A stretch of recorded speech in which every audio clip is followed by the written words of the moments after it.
Hello अस्सलाम वालेकुम, आदाब। कैसे हैं आप लोग। तो इस वक्त आप देख रहे हैं कि हम इस समय है लखनऊ के छोटे इमामबाड़े में। और छोटे इमामबाड़े में आज हम इसलिए हैं क्योंकि यहाँ पर है बीबी फातिमा का अय्याम अज़ा, यानी कि वो तारीख जब बीबी फातिमा की डेथ हुई थी। किस तरह से उनकी डेथ हुई थी ये तो आप सब लोग को पता है कि किस तरह से उन पर जुल्म हुआ है। ये सारी बातें तो आपको पता है कि किस तरह से उनके ऊपर दरवाजे गिराए गए। लेकिन उनकी ज़िंदगी की इम्पोर्टेंस क्या है, उनकी ज़िंदगी से लोगों ने क्या क्या सीखा है, वो हम यहाँ की पब्लिक से जानेंगे। तो चलिए जानते हैं। एक्चुअली हम ये जानना चाह रहे हैं कि जैसे बीबी फातिमा की अय्याम अज़ा चल रही है, लेकिन हम ये जानना चाहते हैं कि आज की जनरेशन में बीबी फातिमा की इम्पोर्टेंस को लेकर लोगों को कितना पता है। अब तो पहले के ज़माने के एतबार से अब बहुत ज़्यादा, चूँकि प्रोग्राम ज़्यादा होने लगे हैं, इसलिए जनाब फातिमा के सिलसिले में बहुत सारे लोगों को पता है। जैसे उनके पर्दे के बारे में, उनके खानगी पर्दे के बारे में तो हर कोई अवेयर है कि पर्दा बहुत इंपॉर्टेंट है, लेकिन और क्या चीज़, इनकी क्वालिटी क्या क्या है जो बहुत ज़्यादा स्पेशल है, जिससे लोगों की आज की जो यूथ है, मतलब वुमेन है, उन पर बहुत ज़्यादा असर पड़ रहा है। देखिए, सबसे ज्यादा क्वालिटी ये है कि घर के अंदर रह के शहजादे ने जो घर के अंदर जो भी बताया है वो ये है कि खुद एक दिन अपना वो काम करती थी, घर के अंदर रोटी काम वो खुद करती थी, और दूसरे दिन जो है वो मालका जनाब फिजा करती थी काम। तो इसके बारे में जो है आज के ज़माने में ज़्यादा उजागर करना चाहिए लोगों को। जैसे कि क्या? जैसे कि अगर उन घर में कोई मालका आ रही है, कोई नौकरानी आ रही है काम करने के लिए, तो उससे इस तरह का काम ना कराएं कि हुक्म ना दिखाए, उन्हें ऐसा ना दिखाए कि तुम मेरी गुलाम।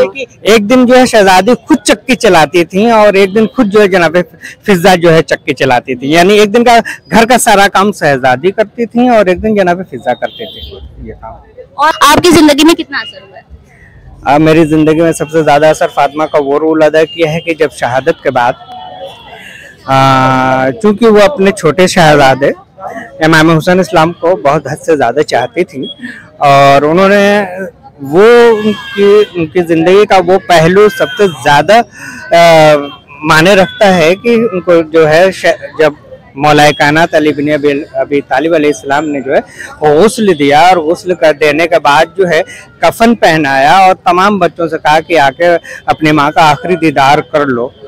तो सारे बच्चे जब बीबी ज़ैनब गई, माँ का आखिरी दीदार किया, जनाब उम्मे कुलसुम गई, माँ का आखिरी दीदार किया, और इमाम हसन आगे बढ़े, उन्होंने माँ का आखिरी दीदार किया, मगर इमाम हुसैन अपनी जगह पे खड़े रहे। मौला अली ने कहा बेटा आगे आगे आगे अपनी माँ का आखिरी दीदार कर लो। तो इमाम ने यही कहा कि अम्मा आपने जब भी बुलाया हुसैन को तो मैं आया हूँ, और आज आप नहीं बुलाएंगे तो हुसैन आपके पास नहीं आएगा।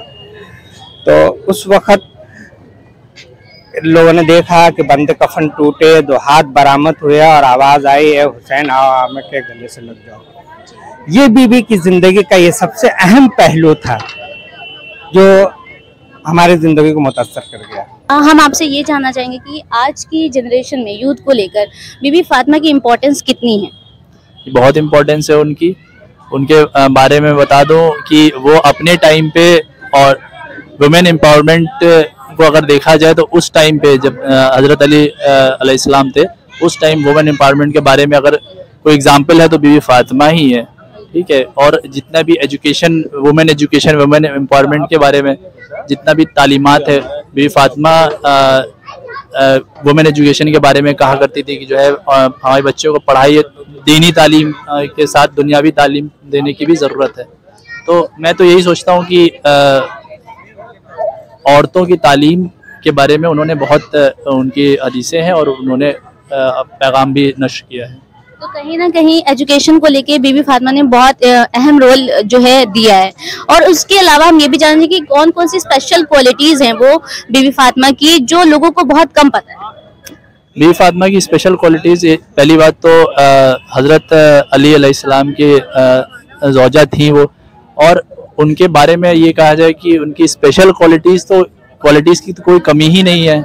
मैं डॉक्टर फरा Rizvi, I am a clinical psychologist, और बीबी फातिमा ज़हरा बीबी के बारे में अगर मैं बात करूं तो बीबी की फ़ज़ाइल इतने हैं इनन्यूमरेबल, कि अगर मैं एक एक मौजू पे डिस्कशन करूं तो शायद ये टाइम कम पड़ जाएगा।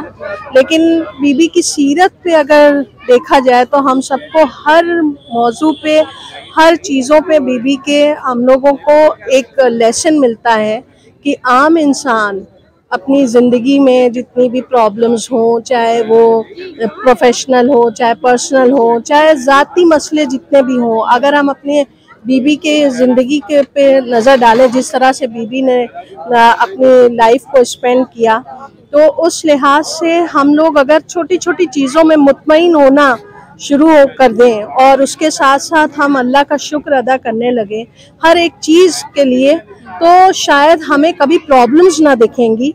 हमको ये दिखेगा कि हम लोग कितने खुशनसीब हैं कि हम लोग छोटी छोटी चीज़ें जो अल्लाह ने दी हैं, अता की हैं, उस पर हम लोग शुक्र का सजदा करें।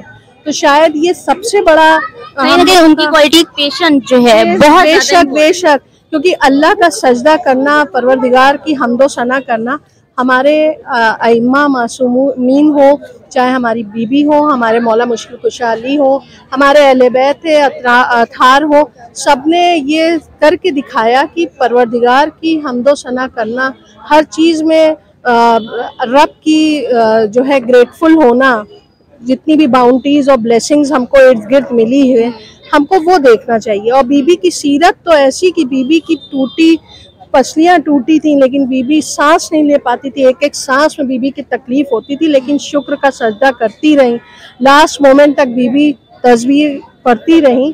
और इससे हम लोगों को यही दर्श मिलता है कि चाहे जितनी तकलीफ हो उसमें हमें अल्लाह का शुक्र अदा करना चाहिए, और प्रॉब्लम्स की जगह पे हमें जो ब्लेसिंग्स, जो अच्छाइयाँ मिली हैं, उन पे हमें फोकस करना चाहिए और अपनी बीबी की तरह हमें हर चीज़ में स्ट्रॉन्ग रहना चाहिए और डट के मुकाबला करना चाहिए। अगर मान लीजिए उनकी ज़िंदगी के बारे में, बीबी फातिमा के बारे में अगर हमें नहीं पता होता, तो आज के टाइम पे क्या कमी होती, क्या किन चीज़ों से हम अवेयर होते, या क्या चीज़ें हमें नहीं मिल पाती, एक औरत को नहीं मिल पाती? अगर हम जनाब सैयदा बीबी के सीरत और फ़ज़ाइल और मसाइब अगर ये बाखुदा हम अगर ना जानते होते और किसी और उसमें होते, तो बाखुदा हम लोग, मैं ये कहना चाहूँगी पर्सनली, ज़ाती तौर पे मेरा अपना ओपिनियन है कि शायद फिर ज़िंदगी की कोई मकसद ना रह जाता, कोई मायने नहीं रह जाता, और ये ज़िंदगी जैसे आम ज़िंदगी जैसे लोग जीते हैं बिना मार्फत के, अपने बीबी और मौला के जीते हैं, मर जाते हैं, बस वैसे नॉर्मल लाइफ होती। लेकिन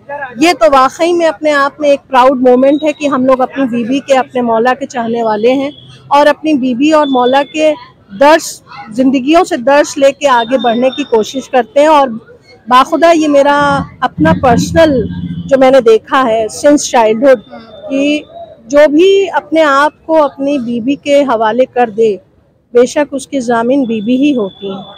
आपको उनकी जिंदगी से क्या मकसद मिला, एक वन पॉइंट में अगर हम जानना चाहें? अगर हम एक लफ्ज़ में कहना चाहें तो पेशेंस, सब्र करना, हर मुसीबतों में, हर हाल में सब्र करके शुक्र खुदा करना, ये हमें अपनी बीबी से मिला है।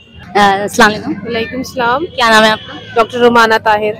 मैम, हम ये जानना चाहेंगे कि बीबी फातिमा की अय्याम ऐसा चल रही है, लेकिन यूथ कितना अवेयर है, और हम आपसे ये भी जानना चाहेंगे कि उनकी कुछ क्वालिटीज़ बताएं जो लोगों को बहुत कम पता है, कुछ ऐसी क्वालिटीज़ बताएं। यूथ के बारे में बस मैं ये बोलना चाहूँगी कि यूथ उन पर कम, और मतलब जो एक ज़ाहिरी तौर पर जो आज के डेट में फैशन हो गया है, लाइक नकाब एंड हिजाब, वो लाइक फैशन कर रहे हैं, वो उसको फॉलो अप कर रहे हैं, उनके किरदार पर नहीं जा रहे हैं कि मतलब उनका किरदार फॉलो करें। और इस चीज़ से मुझे थोड़ा सा एतराज़ है कि अगर आप पर्दा कर रहे हो तो तरीक़े से करो, ठीक है। फैशनेबल नकाब एंड मतलब हिजाबात एंड स्कार्फ ये सब मत इस्तेमाल करो, जैसे जितनी बड़ी चादर है कि आपका जिस्म ढक जाए, बिल्कुल एलिवेशंस और डिप्रेशंस बॉडी के ना जाहिर हो, ठीक है, दैट इज नोन एज हिजाब। अगर आप मतलब सिंपल रिदा भी ओढ़ रहे हो, जरूरी नहीं है कि आप कटिंग वाला नकाब ओढ़ो, अगर आप रिदा भी ओढ़ो तो प्रॉपर आपका बाल से लेकर के और इतना जिस्म जो आपका मतलब जो यहाँ पर एलिवेशन और डिप्रेशन आते हैं बॉडी के, वो ढके हो, दैट इज सफिशिएंट। और नेक्स्ट क्वेश्चन क्या था आपका? उनकी कुछ ऐसी क्वालिटीज बताइए, पर्दे के अलावा। पर्दे को लेकर तो सबसे ज्यादा अहमियत हर कोई देता है, लेकिन और क्या क्या क्वालिटी है कि हमें उनसे जो सीखने को मिला, हमारी लाइफ में वो चीज आती है बार बार कि नहीं, मतलब उन्होंने वो, उनके अंदर वो चीज थी तो हमारे अंदर हम भी ये कर सकते थे। Honesty, honesty. ऑनेस्टी, पेरेंट्स से ऑनेस्टी, हस्बैंड से ऑनेस्टी, बच्चों से ऑनेस्टी। देखिए यार, बहुत कम लाइन, अप्रोक्सीमेटली 19 इयर्स वो जिंदा रही हैं और 19 इयर्स में ही उनकी शहादत हो गई है।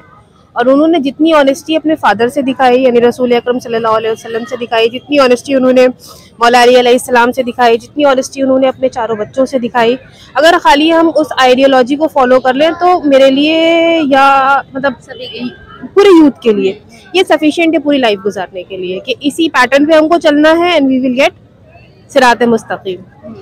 और हम ये जानना चाहिए कि आपको उनकी जिंदगी से, आपकी लाइफ में क्या मकसद आपको मिला है? मेरी सबसे पहली चीज़ ये कि बच्चों को कैसे पाला जाता है। She is the best ideal person, कि बच्चों की परवरिश किस तरह की जाती है, कि बच्चे जब घर में दाखिल हो तो उनसे किस तरीके से प्यार से बोल के उनका वेलकम किया जाता है। आज की डेट में अगर मैं थोड़ा सा मिमिक्री करूँ इस बारे में, तो हम लोग बच्चों से कहते हैं कहाँ से आए हो तुम लोग, ठीक है, वो लहजा नहीं, बेटा आप कहाँ गए थे, आप कहाँ से आ रहे हैं, तो वो फिर एक जो जनाब फातिमा ज़हरा सलाम अलैहा करती थी उसी को फॉलो अप करो। बहुत ज़्यादा सोचने समझने की ज़रूरत नहीं, जब मेरे पास एग्जाम्पल है और इतना बेहतरीन एग्जाम्पल है उसको फॉलो करने के लिए, तो मुझे कहीं इधर उधर देखने की ज़रूरत नहीं है। और आज की जो हम लोग लेडीज हैं, तो हम लोग उनसे इस बात पे, मैं तो बहुत ज्यादा इंस्पायर हूँ उनसे इस बात पे कि उन्होंने अपने हक के लिए आवाज उठाई।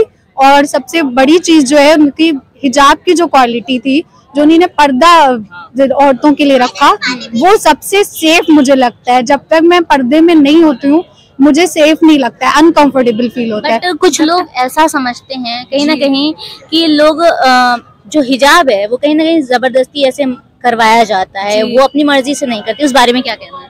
जी, वैसे बहुत सारे लोग ऐसा सोचते हैं, अलग कौम में है, तो जो हमारे बारे में सोचते हैं कि हमारे ऊपर हिजाब बहुत ज्यादा, पर्दे में हम लोग कैद, हम लोग कुछ भी नहीं कर सकते।